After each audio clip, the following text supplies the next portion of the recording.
খাবার নষ্ট করা, খাবার অপচয় করা, এগুলো আমি একদম সহ্য করতে পারি না।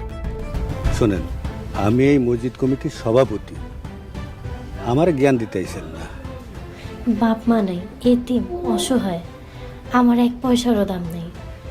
ভাবির জন্য তো বিকালে রোজটা মিশাইতে পারলা না, এখন কি করবা? এখন পারি নাই তো কি হয়েছে, রাইতে মিশাও, রাইতে খাইব। হ্যালো, আসসালামু আলাইকুম বন্ধুরা। জামালের সৎমা কিন্তু জামালের খাবারে বিষ মিশিয়ে জামালকে মেরে ফেলতে চাচ্ছে, আর এটা কিন্তু জামালের স্ত্রী অর্থাৎ আমাদের মূল নায়িকা মায়া কিন্তু এটা জানতে পেরে গেছে।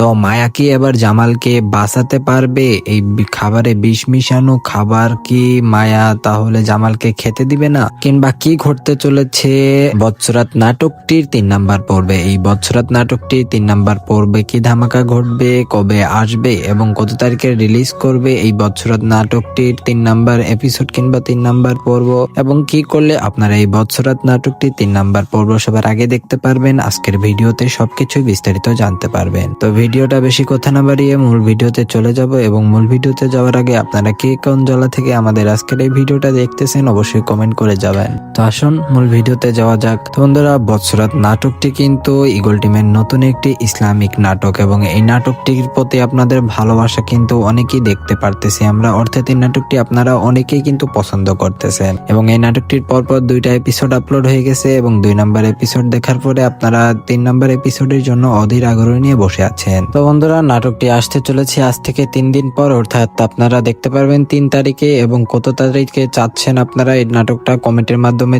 জানান। আমরা কি আগামীকাল দিব নাকি তাও কমেন্টের মাধ্যমে জানান।